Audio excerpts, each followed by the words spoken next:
Voici Laramée en direct avec François Laramée au FM 103.3. Bonjour à tous, bienvenue à notre rendez-vous hebdomadaire, Laramée en direct, et avec mes compagnons de route, toujours aussi, Vincent Chaput, Carl Lévesque, messieurs. Salut François. Bonjour. Bon midi tout le monde, il fait super beau en plus. C'est l'été. Ah, c'est l'été. Absolument. On l'a attendu, on l'a cherché, mais là, Mère Nature nous l'a envoyé. Oui, monsieur, on est avec Williams aussi, notre stagiaire, qui nous pourchasse et qui nous poursuit depuis quelques semaines. Ouais. Bien agréable de l'avoir L'ombre avec de nous aussi. Monsieur Laramée, à la télé, à la radio, regarde. Bon, Hein? on reste calme. Encore une fois cette semaine, beaucoup d'actualités. On y reviendra tantôt parce que les choses, on le dit à chaque semaine, ça reste vrai à chaque semaine. Les choses bougent, que ce soit du côté de Saint-Lambert avec les fameux bruits. On en parlera tantôt dans nos manchettes. Il y a également la Chambre de commerce qui reçoit les chefs de parti, dont Philippe Couillard, le 1er juin. Donc, c'est demain, ou après-demain. On parle de décès aussi, de séries de décès à Longueuil inquiétants. On en parlera également. Le pont Champlain n'ouvrira pas au mois de décembre. On y verra aussi. Enfin, beaucoup d'actualités. On parlera même d'une nouvelle association à Boucherville, la confrérie des chevaliers des Gouttes Boudin, messieurs. Tenez-vous le pour dit. Après les Richelieu, les Chevaliers de Colomb. Les chevaliers du Goutte Boudin. Eh ben, hein, puis l'ordre de Saint-Sipule, là. Ah, c'est quelque chose. Mais, comme d'habitude et comme à chaque semaine, on a aussi des invités parce qu'il y a de l'actualité politique. On s'en doute bien. En deuxième partie, on reçoit la nouvelle candidate du Parti libéral du Québec dans la circonscription de Vachon, Mme Linda Caron, qui va être avec nous. On parlera évidemment de Martine Ouellette, la députée de Vachon actuelle, la transparlementaire. Oui, la transparlementaire contestée. Ben là, d'ailleurs, c'est ce week-end qu'a lieu le fameux vote référendaire du Parti québécois. Du Bloc québécois. C'est ça. Oui, c'est ça. Vous voyez, elle mélange Martine. Elle est députée du Parti québécois, mais chef du Bloc. Ouais. De toute façon, contre son président. On y va en première partie avec un sujet un peu plus agréable. Estival, agréable. Parce qu'on parle de tourisme. Cette semaine avait lieu le lancement officiel de la saison estivale et des activités d'été aussi. Du côté de Tourisme Montérégie, pour en parler, on reçoit la responsable des communications de Tourisme Montérégie, Laurane Lantier. Madame Lantier, bonjour. Bonjour François. Merci d'être avec nous. Merci à vous de m'avoir invité. Alors, lancement intéressant, important, avec des nouveautés, je présume, cette semaine du côté de Tourisme Montérégie. Oui, certainement. Entre autres, du côté de Sorel-Tracy, je ne sais pas si vous avez entendu parler de la nouvelle attraction Statera. Donc, c'est sous forme de 3 volets. C'est un parcours immersif. Également, il va y avoir un dôme avec des projections 360 degrés. Donc, on va vraiment être plongé dans un parcours à la noirceur avec une petite lanterne. Puis, il va y avoir plein d'images qui vont se défiler autour de nous. Et le dôme également avec des projections que ça va parler de l'histoire de Sorel-Tracy. Les fameuses îles de Sorel-Tracy. Oui, exactement. Du survenant. C'est quasiment du C2 Montérégie. Presque. Donc, Statera qui est comme la 104e île des 103 îles qu'il y a à Sorel-Tracy. Donc, le 3e volet qui va être également une croisière de 3 heures dans les îles de Sorel pour faire découvrir donc l'endroit. Tout ce site et les fameuses îles de Sorel qui sont, en passant, d'excellents sites pour la pêche aussi. Effectivement. Et la villégiature. Donc ça, c'est nouveau, vraiment nouveau pour la saison estivale. Oui, c'est très, très nouveau. On a également d'autres nouveautés. Si je vous parle d'un hôtel, un concept d'hôtel flottant. Oui, donc du côté de Salaberry de Valleyfield. Ah, OK. Parce qu'il y en a déjà un, je pense, sur le Richelieu. Oui, en fait, le domaine Pourquoi, c'est des tipis sur l'eau. Également, on a des huttes qui commencent à s'installer de ce côté-là. C'est magnifique, comme vous dites, à Sabrevois. Mais maintenant, un nouveau concept cet été qui va ouvrir début juillet. Donc, comme je disais, dans la baie Saint-François, à Salaberry de Valleyfield. Donc, ça va être des petites unités. Sur l'eau. Sur l'eau. On va pouvoir y accéder par voie terrestre, mais également par bateau. Vous pouvez vous accoster là-bas. Est-ce qu'on va pouvoir y pêcher. Oui! Ah! Oui! Joseph pose la question. Il y a de la pêche Ouais, du kayak. On ouais. peut même faire de la plongée sous-marine là, à cet endroit-là. Il y a 12 épaves Il y a qu'on peut des épaves, découvrir. oui, qu'on peut visiter. Donc, c'est vraiment impressionnant. On peut faire du vélo. Il y a un quartier gourmand avec une douzaine de restaurants aussi à proximité. Donc, vraiment un bel endroit pour être en vacances. Un nouvel attrait touristique à Montérégie. Un deuxième nouvel attrait touristique après celui de Sorel, effectivement. C'est intéressant. Oui, vraiment. Et à part ça, comme nouveauté? À part ça, comme nouveauté, il y a une nouvelle piscine à vagues du côté du parc Safari. Oh, donc, ça va nouvelle faire... piscine à vagues Oui. en plus. Puis en plus, c'est écologique, donc c'est un gros ballon qui est au centre, qui va faire des vagues. Donc, une belle nouveauté. Sinon, on a le Halte Plus du côté du quartier 10-30. Donc, il y avait déjà un Halte. Qu'est-ce que c'est? Oui, il y Le a déjà un Halte Halte, Plus. l'hôtel. Oui, donc c'est une autre gamme qui vient aussi des Germain Hôtels. Puis ça va être plus hôtel-boutique. C'est vraiment magnifique. Là. Je suis allée... Est-ce que c'est ouvert? Oui, Oui. c'est ouvert présentement. Puis on a une vue sur la 10, mais je vous dis, on n'entend aucun bruit. Mais on a également une vue On a déjà sur... vu plus bucolique comme vue. Non, mais c'est vraiment, pour elle, je vous dis, c'est vraiment un bel endroit. Puis on a la vue même sur Montréal. Ouais. C'est super magnifique. Puis en plus, il encourage les produits locaux, les entreprises d'ici. C'est vraiment un bel endroit. Donc, ça s'ajoute, dans le fond, à tout ce qu'on peut retrouver au 10-30, parce qu'on sait que c'est un gros moteur économique, le 10-30, et même touristique dans certains cas. Il y a plein de choses à faire de ce côté-là. Ouais. Et autre nouveauté, peut-être? Autre nouveauté, oui, il y a une nouvelle exposition au lieu historique national du Fort Chambly, donc un super bel endroit. Une nouvelle exposition sur la contrebande, donc on peut aller découvrir ça. Ça existait dans ce coin-là? C'est dans le temps, Ouais. il y a très longtemps, des années... Quoi, il y a des souterrains pas loin de chez nous, je veux savoir. Il y a encore des caves pleines de bière et d'alcool. De bons vieux scotch, là. Ouais. Seagram, début du siècle. On va faire des nouvelles trouvailles de ce côté-là, peut-être. Oui. Et c'est ça qu'on y voit quoi dans ce centre d'interprétation de la contrebande? En fait, il y a des... C'était quoi la contrebande qu'on faisait Ouais, à à l'époque? l'époque? C'est ça, il va falloir aller le découvrir. Ah. C'est exactement ça. Probablement de l'alcool. C'est très populaire. C'était De la très fourrure, je veux dire, toutes sortes de produits qu'on échange. François, on ira ensemble. Ben oui, c'est Quand à côté. t'auras la décence de venir chez moi. C'est à côté de chez Ben, toi, en c'est plus. ça. Est-ce qu'il y a, par hasard, d'autres nouveautés? Quand même, je trouve ça intéressant parce qu'il y a des éléments nouveaux touristiques. Il y a quand même du nouveau dans la région. Des fois, certaines saisons, on fait un peu de recyclage aussi, puis on y va avec ce qui existe déjà. Mais là, il y a vraiment du nouveau. Ouais, c'est ça. Il n'y a plus juste les papillons de la ferme Guyon, là. Et le parc safari. Ouais, c'est ça. Oui, non, c'était pas mal. On a pas mal fait le tour des grosses nouveautés de cette année.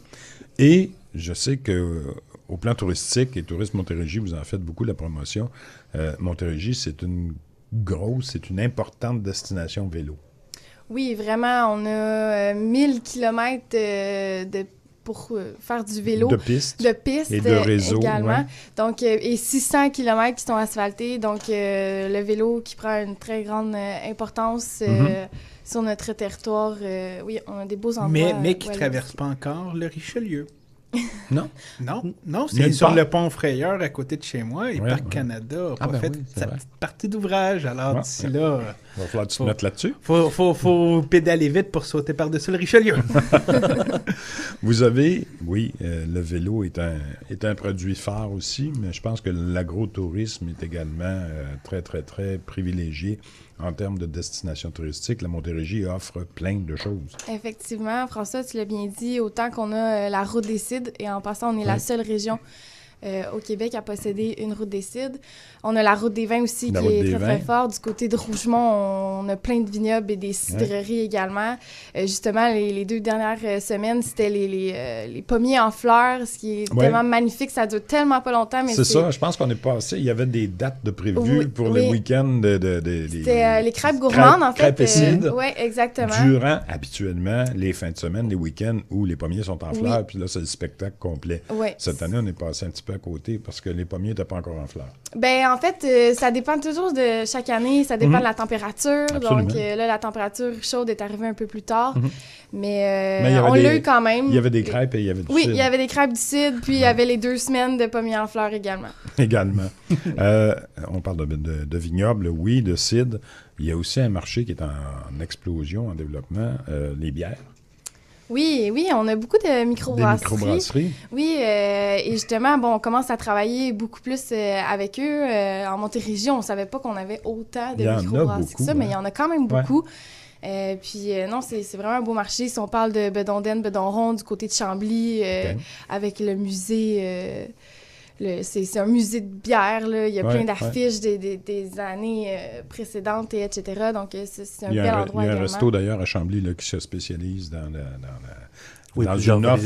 exact, plusieurs variétés de Oui, bières. dans une offre de bière. Là, Voilà, je pense que c'est pas mal répandu. À Saint-Jean, il y a plusieurs microbrasseries. Oui. À, Oh, à ouais. Chambly aussi, on commence à en avoir tout le long du Richelieu. C'est ça. Et il y en a une qui a ouvert ses portes, je pense, hier, ouvert ses portes. C'est une addition à ses produits parce que c'est le vignoble.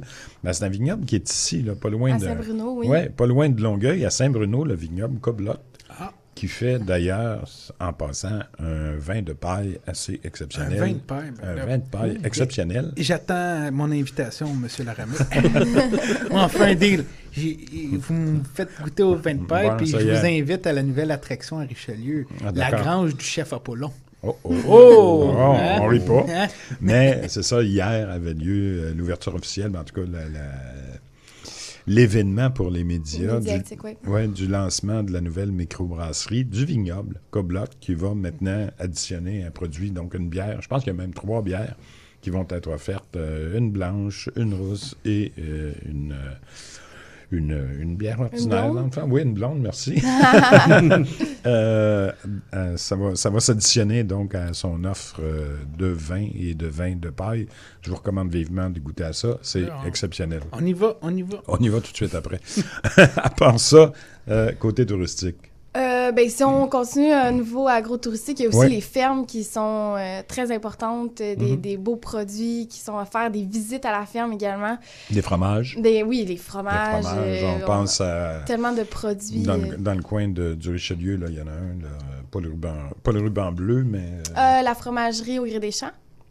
Ou du côté de Mercier, il y a Ruban Bleu, non? Vous Oui, en avez ruban une autre, bleu, hein? mais il y en a un autre là, dans le coin de Saint-Blaise. Enfin, il y a plein... À Noyant, Oui, à Noyant, avec merci. Fritz Kaiser. Oui, merci de m'aider. Mon Oui. Dieu, hein, Mon pour, Dieu. pour une directrice des communications, elle connaît son Elle contenu. connaît hein. ses affaires. Elle fait pas juste sortir 2-3 lignes de com. Non, monsieur. Puis il y en a même une fromagerie, la fromagerie des Cantons, Ah. à Farnham. On pourrait croire qu'elle a Ça, c'est testé plus sur mon territoire. Ah, c'est ça. Farnham, c'est... Non? Ben, ça fait pas partie. ça fait partie... Ça arrête où, exactement? c'est pas touristique, c'est administratif. Oui, c'est c'est ça ça. qui est mélangeant, en fait. Ben, c'est que, une petite aparté, effectivement.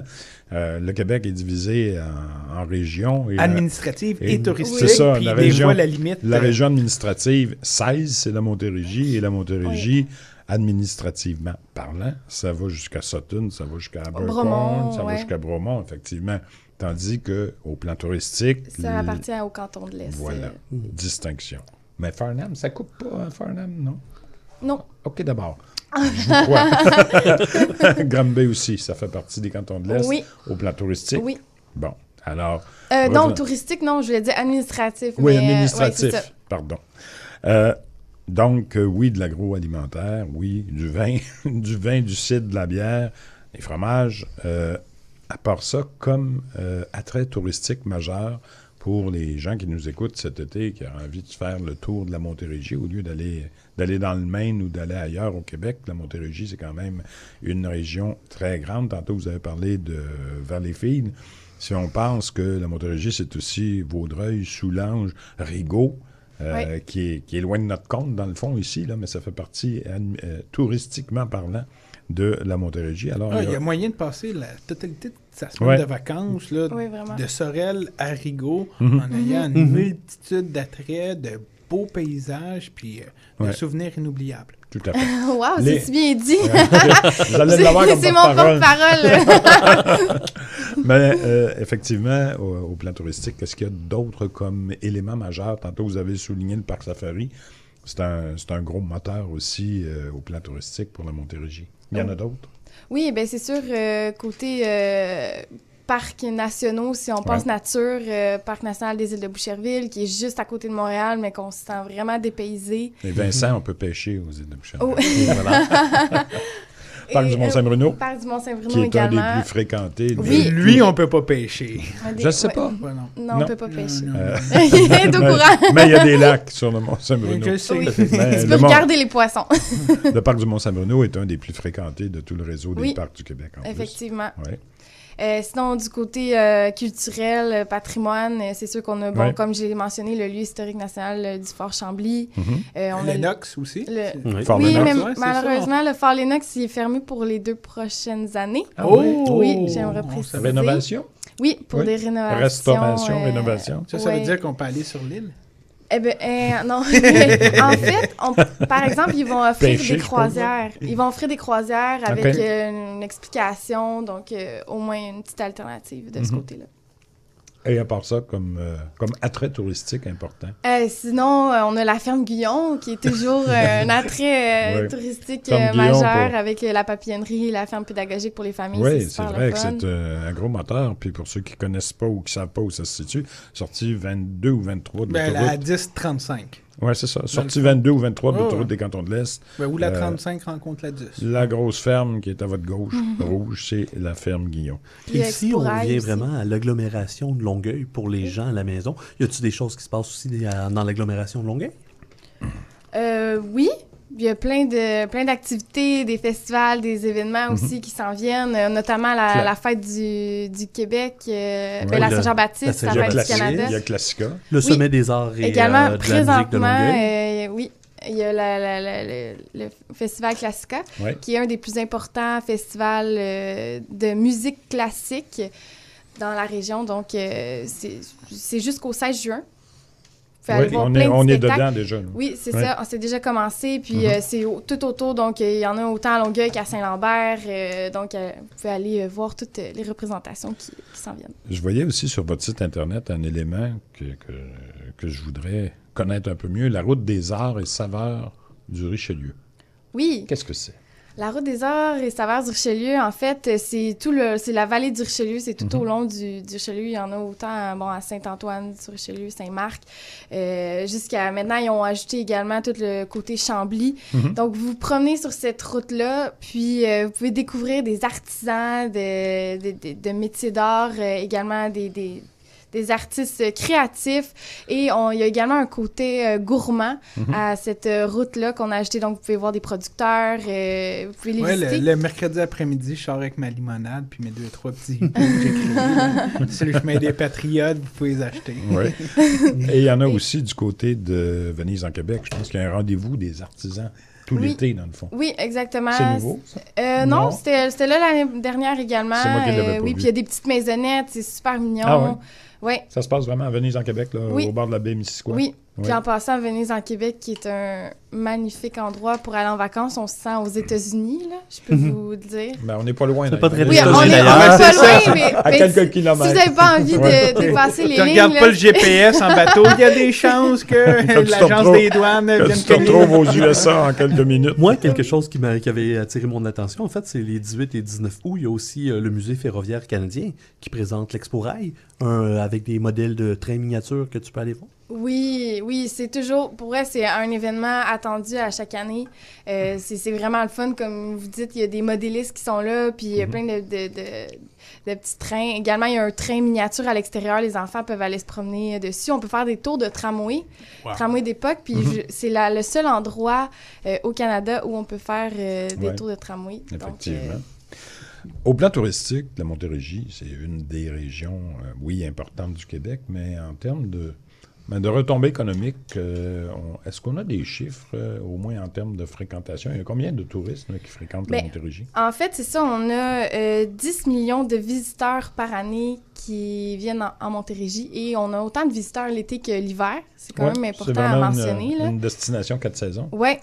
Puis c'est justement pourquoi on a développé plus le volet côté hiver. Maintenant, on a une campagne hivernale. Avec la pêche sur la glace pour Vincent. Oui, à Venise en Québec. À Venise en Québec, effectivement. Ben là, on y va, là, toute la gang. Mais c'est vrai, on fait des blagues depuis tantôt pour la pêche, mais il y a un nouveau service de pourvoirie qui s'est installé il y a 2 semaines, ici, du côté de Longueuil, à la marina de Longueuil, au port de Plaisance Réal-Bouvier. Alors, s'il y a des gens qui pensent à aller faire une petite escapade sur le Saint-Laurent et essayer d'attraper des poissons, le pourvoyeur garantit même les prises. Alors, renseignez-vous. Comment il s'appelle, Vincent? Jean Desjardins, Pêche Vieux-Montréal. Pêche Vieux-Montréal, mais là, ça va être Pêche exact. Longueuil. On va y faire changer ça, Vieux-Longueuil, là. On va tout te brander ça. Donc, Montérégie, région touristique, 4 saisons. Oui. Si vous aviez une recommandation à faire, encore une fois, parce que le temps file, cet été, 2 choses. Votre coup de cœur pour la saison estivale, dans tout ce que vous avez vu et ce que vous connaissez de la Montérégie, ce serait? Mon gros coup de cœur, mon Dieu, c'est une bonne question parce que j'en ai plein. OK, je vous en donne 3 d'abord. 3 coups de cœur. Écoutez, c'est sûr que pour les nouveautés, c'est vraiment ce qu'on veut visiter cet été. Je les ai pas encore tous visités. Mais bon, Statera, l'hôtel... Ça, c'est ce que vous avez parlé en début d'entrevue à Sorel. Oui, à Sorel-Tracy. Okay. Ouais. Il y a également Flotel, le nouvel attrait sur l'eau, mais sinon aussi Domaine Pourquis sur Rivière-Richelieu. Effectivement. Ça, c'est à Saint-Blaise, je pense. C'est à Sabrevois. C'est Sabrevois, oui. Sabrevois. Oui. OK. Donc, à côté de la pointe, là. Oui, à côté de la pointe. Ce serait vraiment là que vous iriez passer vos vacances. Puis sinon, tu sais, ça dépend qu'est-ce que vous aimez. On a tellement de... Tu sais, autant si vous voulez du divertissement, de la nature plein air, si vous êtes plus gourmand. De la baignade. De la baignade également. Il y a des super belles plages. Oui, Côte-Sainte-Catherine. Parce que si on attend après la plage de Longueuil pour se baigner... on peut attendre 1 semaine ou 2 encore. De toute façon, minimum. L'eau est très haute, puis quand l'eau va se retirer... Il va falloir qu'il l'amène. Mauvaise nouvelle, il n'y aura plus de sable. Comme l'an passé, exactement. Sinon aussi, il y a la plage Saint-Zotique, il y a la plage Saint-Timothée, puis à Venise en Québec encore. Super belle plage. On va arrêter de parler de Venise en Québec. Ça va. Il y en a un à qui ça fait plaisir. Oui, parce qu'il y a des beaux chalets là-bas à Venise en Québec. Mais oui, absolument. Côté baignade, c'est ça. Évidemment, on n'a pas parlé des golfs parce que la Montérégie est aussi une destination de golf importante. Vraiment. Avec au moins, je pense, une 60aine de golfs. Oui, il y a vraiment beaucoup de golf en Montérégie. Est-ce qu'il y a du nouveau? Est-ce qu'il y a des... Parce que, dans le fond, depuis quelques années, on a parlé surtout de fermeture de golf. Est-ce qu'il n'y a pas de nouveaux golfs qui ont... Non. Pas, Mais l'offre de golf est quand même considérable dans la région. Oui, tout à fait. Alors, on a fait le tour, je pense, de ce qui est offert à nos auditeurs et au public cet été en Montérégie. Laurent Lantier, merci beaucoup d'avoir été avec nous. Bien, merci à vous. Puis j'aimerais dire d'aller voir notre site web, monescapade.ca. Absolument. Également, on a des parcours qui sont proposés avec des volets autant pour une petite escapade d'une journée que pour des plus longs séjours de 2-3 jours. Également, venez vous procurer notre carte touristique à la Maison du tourisme de la Montérégie. Maison du tourisme qui est au 10-30, il faut le rappeler. Exactement, au quartier 10-30. Donc, voilà. Et votre site Internet, bien sûr, Tourisme Montérégie, où on retrouve l'ensemble de l'information sur tout ce qui est touristique en Montérégie, les escapades, les destinations, les événements, tout est là. Tout est là. Merci encore d'avoir été avec nous, Laurent Lantier, qui est responsable des communications à Tourisme Montérégie. On vous revient dans quelques secondes avec, cette fois-ci, de l'actualité et une entrevue avec la candidate libérale dans la circonscription de Vachon. La radio allumée. Ma radio, ma musique, FM 103.3. FM 103.3. Jusqu'à 13h, vous écoutez Laramé en direct avec François Laramé au FM 103.3. Alors, nous voilà de retour, tel que prévu, tel que promis aussi, pour la deuxième partie de l'émission d'aujourd'hui. Avant de passer à notre deuxième invité, je vous l'ai dit tantôt, il y a un petit peu d'actualité quand même dont il faut parler rapidement, quelques minutes. Premièrement, en fin de semaine dernière, c'était le congrès de la CAQ et du Parti québécois.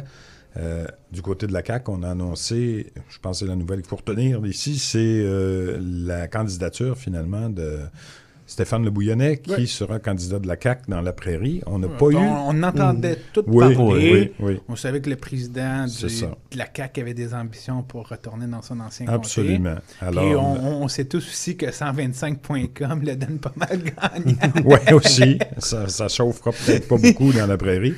Il n'y a pas d'autres candidatures qui ont été annoncées ni du côté du Parti québécois, ni du côté de la CAQ, quand on pense aux comtés ici, locaux. Non, c'est ça. On va pas nécessairement revenir sur le sujet, mais si on se fait au site de projection, c'est une région qui risque de gagner fortement des comtés caquistes. Puis c'est surprenant de ne pas voir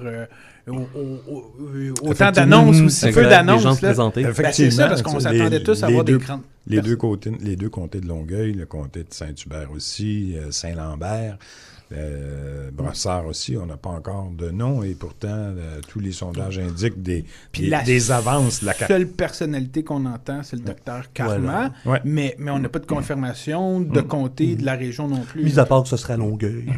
Oui, peut-être qu'on aura des annonces le 18 juin prochain parce que la Chambre de commerce et d'industrie reçoit François Legault à sa tribune. Alors peut-être que M. Legault sera accompagné. Ça serait peut-être intéressant d'aller faire un tour au dîner de la Chambre de commerce. Pour voir... Si tu me payes les billets, François, bon, ça y est, il en est rendu à sa troisième invitation aujourd'hui. Et ta date de Chambre de commerce quand tu veux.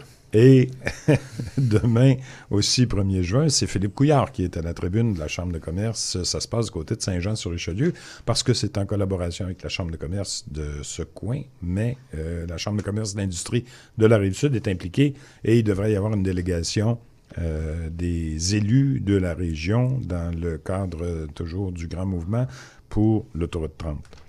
Autre élément d'actualité, rapidement, la police de Longueuil recense depuis une dizaine de jours 6 décès qui ne sont pas liés, ni les uns ni les autres, mais on pense que dans la majorité des cas, il s'agit d'overdose, donc de savants ou de méchants mélanges.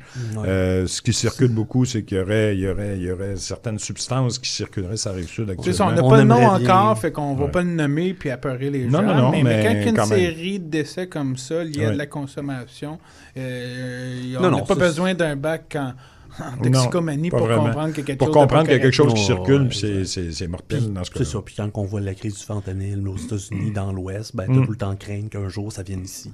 C'est ça. Ça ou d'autres choses. Oui, tout à fait. Je lisais encore hier que c'était peut-être de la mauvaise cocaïne, mais en tout cas, surveillez vos arrières si vous consommez quelque chose, parce qu'il y en a qui circulent sur la Rive-Sud et c'est mortel. Autre élément, Pont-Champlain, on parle évidemment encore ce matin de retard, probablement pour l'ouverture officielle qui est prévue en décembre, on le rappelle. J'entendais ce matin qu'on parle d'une ouverture officielle en décembre pour les voies routières et non pour ce qui est du REM, ce qui serait assez logique aussi, mais il y a de fortes rumeurs qui circulent à l'effet que ça n'ouvrirait pas au mois de décembre, mais comme dirait l'autre, on verra. C'est pas ce qui va aider le dossier des PPP, tu sais. Non, pas nécessairement. Puis dans nos actualités quotidiennes politiques, on a entendu aussi, et on le répète pour nos auditeurs, que Guy Ouellette, le député libéral, qui était sous possiblement enquête de la policière qui a mené à rien, dans le fond, de l'UPAC, sera candidat aux prochaines élections, tandis que son collègue Robert Poetti a décidé de tirer sa révérence et il quitte. À part ça, on en a parlé tantôt, Martine Ouellette, c'est son référendum en fin de semaine. On va voir jusqu'où un est référendum dans un parti qui n'a plus de députés ou dont président est contre tous. C'est rendu un vrai freak show. Jusqu'où, combien et comment le bloc va finir divisé, on le verra. Qui sait, elle va peut-être même se représenter à son investiture dans la région provinciale. Écoute, il manquerait juste ça. D'ailleurs, son adversaire, c'est pas son adversaire, son attaché politique, Patrick Ney, lançait, je pense que c'était hier, sa campagne à la course à la candidature et à l'investiture dans Vachon. Alors, si jamais Martine veut revenir, elle aura à combattre son propre attaché politique. Des heures de plaisir, encore une fois. Dernière nouvelle du côté de Boucherville, j'en ai glissé un mot tantôt. Nouvelle association, nouvelle confrérie qui a été fondée officiellement cette semaine. Ça me fait rire un peu parce que ça sort un peu des sentiers battus. C'est l'association Goutte-Boudin. Alors, il y aura dorénavant une confrérie des Chevaliers du Goutte-Boudin à Boucherville Il y a un concours qui est organisé au plan provincial pour savoir qui fabrique le meilleur boudin, messieurs, tenez-vous-le pour dit. Et le 16 novembre, il y aura une dégustation du 10 boudin pour savoir qui est le meilleur fabricant au Québec. Disons que ça fait changement quand on parle. J'ai juste hâte de voir avec un nom comme ça, c'est quoi leur cérémonie, leur tenue de cérémonie, puis le chapeau qui se mettent sur la tête, mais bon. Enfin, on fera pas des blagues comme on a entendu à des radios de Montréal. Non, ça coûte cher, ça, ces blagues-là. On s'en va pas là du tout. Pas de tweet non plus. Non, monsieur. Alors, revenons donc à la politique après le boudin de Boucherville. Parce que ça existe, il faut comprendre, ça existe ailleurs, en Europe, beaucoup. Et Boucherville étant jumelé à Mortagne-au-Perche, il y a une confrérie Goût de boudin à Mortagne-au-Perche qui sont venus il y a quelques semaines à Boucherville. La ligne conductrice. Oui, tout à fait. On revient donc à nos moutons, à notre politique locale et régionale, parce qu'on reçoit, je l'avais dit tantôt avant d'aller à la pause, Linda Caron, qui, cette semaine, a été officiellement désignée candidate officielle du Parti libéral du Québec dans la circonscription de Vachon. On parlait de Martine Ouellette tantôt. Eh bien, c'est à Saint-Hubert. Madame Caron, bonjour. Bonjour, M. Laramé. Bonjour, toute l'équipe. Merci d'être avec nous. Ça me fait plaisir. Alors, investiture cette semaine? Oui. Pas très contestée? Non. ça a bien été, c'était facile, j'étais toute seule. Belle soirée. Belle soirée, oui, avec des militants. Et puis, j'étais très contente de la réception, de l'accueil. Alors, je pense que c'est un bon début pour la suite des choses. Avant d'aller à la suite des choses, on va juste reculer un petit peu. Linda Caron, vous êtes conseillère aux organisations à l'École nationale d'aérotechnique de Saint-Hubert? Non, à l'ENAP. À l'ENAP, pardon. À l'ENAP, monsieur Laramé. Pas à l'ENA, mais à l'ENAP. À l'ENAP. Manquait un peu, monsieur Laramé, là, ce matin, là. À l'ENAP. L'ENAP, oui, c'est l'École nationale d'administration publique. L'administration publique de Montréal, évidemment. Pourquoi faire le saut en politique à ce moment-ci, alors que vous êtes effectivement à l'ENAP, vous avez un poste intéressant et important. Là, vous faites le saut en politique. En fait, oui, c'est un poste très intéressant. Puis j'ai une histoire d'amour avec l'ENAP parce que j'ai fait ma maîtrise en administration publique, là, en management municipal. Et mais j'essaie de ne pas mélanger le travail et la politique. Alors, la politique, ça s'est toujours fait en parallèle de toutes mes activités. J'ai milité à divers moments toujours au sein du Parti libéral du Québec. On pourrait dire, pour utiliser une expression, je suis du sérail libéral ou bien rouge foncé, comme vous le voulez. Et donc... Oui, vous avez milité auparavant? Oui, j'ai milité. J'étais... en fait, c'était amusant parce que le soir de l'investiture, lundi, c'était au restaurant L'Ancêtre. Et plusieurs années auparavant, je ne vous dirai pas combien, c'était aussi au restaurant L'Ancêtre que j'avais été élue conseillère jeune à l'association, à l'exécutif de l'Association libérale de Vachon. Okay. Et le président de l'époque était dans la salle aussi lundi soir, Lévesque, M. Lévesque. Et donc, oui, c'est ça. Et puis, donc, j'ai milité auprès de Christiane Pelcha, qui avait été la seule élue libérale de Vachon, en tout cas dans l'histoire de Vachon, élue en 85 et en 89. Donc, mes origines au parti remontent assez loin. Et c'est dans les dernières années que je me suis impliquée davantage en étant présidente de la commission politique de Montérégie-Centre, donc qui regroupe les comtés de la Montérégie-Centre. Ça déborde Vachon, ça. Et ensuite, je me suis, à titre de présidente de la commission politique de Montérégie-Centre, je siégeais à la commission politique nationale, à l'époque où Marie Montpetit, qui est aujourd'hui ministre des Cultures et Communications, elle était présidente. Et puis après son élection, Jérôme Turcotte a été élu et j'ai été élue il y a près de 2 ans maintenant. Alors, c'est bien parce que c'était les 2 meilleures années pour être présidente de la commission politique, étant donné que c'est les 2 dernières années de mandat. Alors, il y a beaucoup de travail qu'on fait, de contenu. Tout le travail qu'on a fait dans les conseils généraux, les colloques régionaux, les congrès des membres, c'est ce qui vient nourrir la plateforme sur laquelle... qu'on a achevé, mais qui est en train d'être chiffré parce que on ne va pas lancer des choses sans les chiffrer au Parti libéral du Québec. Quand même. Donc, il faut au moins dire que, contrairement à d'autres places, on ne pourra pas dire que c'est une candidate parachutée, parce que quelqu'un qui a été conseiller jeune dans le même comté... C'est une autochtone presque de Saint-Hubert. Une native de Vachon. Oui, monsieur qui a connu l'époque Christiane Pelcha, effectivement. Oui. Qui a été députée au milieu des années 80. Oui, 85. En 85 et 89, sous Robert Bourassa. Oui. À ce moment-ci, je répète ma question, pourquoi vous lancez en politique aujourd'hui, alors que, bon, ça brasse un peu, on s'entend. Au niveau du Parti libéral, les sondages ne sont pas les meilleurs non plus. Qu'est-ce qui vous motive à aller au bâton? J'ai toujours... la politique m'a toujours fait vibrer. Personnellement, c'est un bon moment pour moi d'y aller, de faire le saut. Je pense que c'est presque une issue, je dirais, une suite logique, naturelle à mon implication, surtout à la commission politique. Et puis, moi, je ne tiens jamais rien pour acquis quand il y a une élection, que ce soit qu'on nous dise vous êtes perdant d'avance, vous êtes gagnant d'avance, je ne tiens jamais rien pour acquis.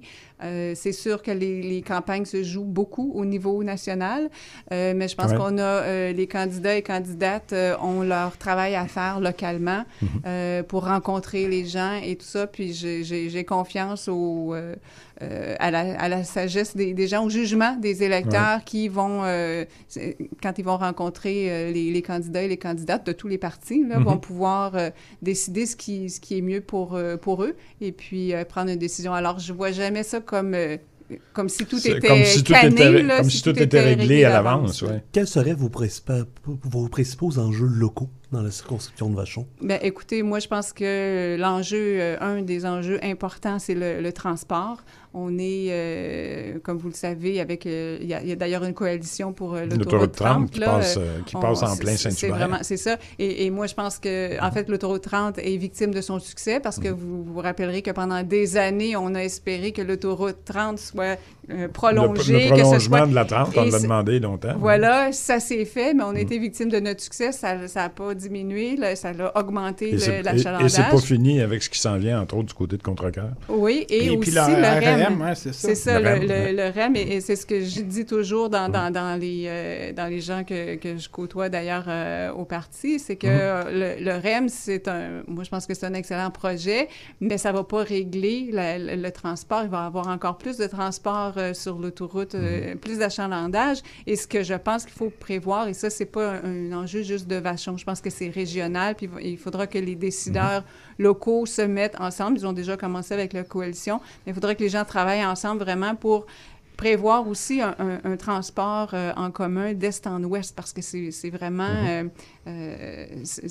déficient dans ce sens que c'est pas facile de se rendre d'un point A à un point B d'un arrondissement ou d'une ville liée à l'autre sur la Rive-Sud. Alors je pense que ça va être très important comme... Déjà que le ministère a autorisé l'utilisation à partir de l'automne prochain de l'accotement de l'autoroute 30 pour les autobus, justement. Oui. Alors, ça va faciliter peut-être la mise en service d'autobus supplémentaires. Mais comme on dit tout le monde dans le milieu, on ne se le cachera pas. Les 2 dernières fois que j'ai traversé la 30 entre Longueuil et la 10, j'ai cherché les autobus, puis je les ai pas trouvés. Non, on parle d'une trentaine par jour. C'est ça, même si on leur fait une voie spéciale. Non, c'est ce que je disais. Ça va peut-être favoriser l'ajout d'autobus sur mais tu sais, si quelqu'un arriverait avec une proposition qui permettrait les voiture électrique, d'utiliser cette voie-là. Peut-être que, tu sais, je sais pas, mais imaginez qu'un candidat d'un parti au pouvoir décide de s'avancer. Oui, il faut qu'il y ait un peu plus d'utilisation de cette voie-là, c'est certain. Oui, bien c'est ça. Puis avec le REM, tous les autobus qui traversent le pont ne traverseront plus le pont. Alors, est-ce qu'il y aura moyen de redéployer ce parc-là d'une manière ou d'une autre pour améliorer le transport restant? En tout cas, je pense qu'une réflexion stratégique sur le transport, pas juste dans Vachon, sur la Rive-Sud, c'est vraiment nécessaire. Donc, transport, priorité 1, priorité 2, priorité 3 dans Vachon? Bien, je pense que les organismes communautaires font beaucoup de travail à Saint-Hubert, donc à l'arrondissement, ailleurs aussi, mais je pense qu'il y a quelque chose à faire là pour vraiment essayer de peut-être de donner des moyens davantage ou parfois c'est juste de mettre des ressources, de faire des liens, de tisser des liens entre les ressources. Alors, il y a différentes problématiques si on regarde toute la liste des organismes qui existent. En fait, ce que je compte faire cet été durant la campagne, c'est d'aller à la rencontre des organismes pour mieux cibler, mieux analyser les besoins et puis pouvoir travailler avec eux une fois que je serai élue. C'est quoi les principales problématiques que rencontrent vos organismes communautaires dans Vachon? Mais écoutez, je vais aller à la rencontre des organismes communautaires, alors je peux pas vous dire, mais ce que je pense qu'il y a des questions liées à la famille, les proches aidants aussi, puis ça, c'est pas juste dans Vachon, c'est vraiment quelque chose qui est en croissance, je dirais, là. Et puis sûrement des besoins au niveau des enfants pour l'école et l'aide aussi. Il y a des aides financières, là, l'aide au travail et tout ça. Alors, il y a beaucoup de problématiques sur lesquelles se penchent ces organismes-là, qu'ils essaient d'aider le plus possible. Le logement abordable aussi, ça, je pense que c'est très important. Alors, c'est ce que je veux voir avec les organismes du comté de Vachon. Actuellement, est-ce que les gens de Saint-Hubert, les gens du comté de Vachon, sont bien servis au plan politique? Quelle question! C'est pour ça que je vous la pose. Je dirais, écoutez, ma lecture à moi, c'est non, parce que, et là, on s'entend, on parle de politique provinciale. Absolument. Je ne touche pas au fédéral au ni plan au provincial, municipal. on connaît la dynamique actuelle. Ce que je trouve dommage, c'est qu'effectivement, la députée de Vachon, elle est chef du Bloc québécois, et puis elle demeure, elle est restée comme députée indépendante. Elle n'est plus au Parti québécois. Elle est restée députée, donc elle continue de toucher son salaire de l'Assemblée nationale. Je ne pense pas qu'elle peut être présente aux deux endroits. C'est difficile. Et puis, il n'y en a pas beaucoup qui réussissent ça. Il y a des personnes qui l'appuyaient, qui sont déçues. Et moi, je pense que c'est important. Quand on prend un engagement de cette ampleur-là, c'est quand même important dans une démocratie, la valeur du vote des citoyens et des citoyennes.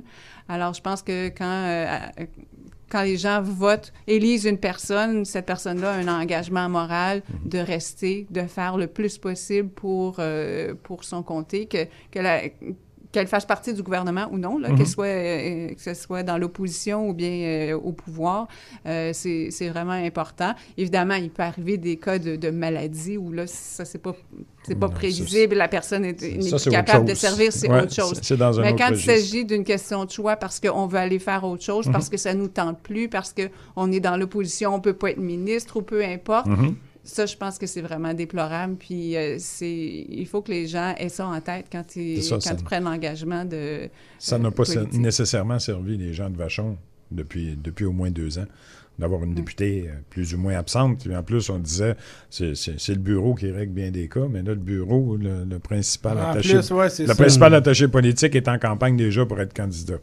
Alors, ça fait une drôle de situation pour les gens de Saint-Hubert. Si on regarde ça d'un œil extérieur, le député n'est pas là, puis le chef de bureau est en campagne. Ben oui.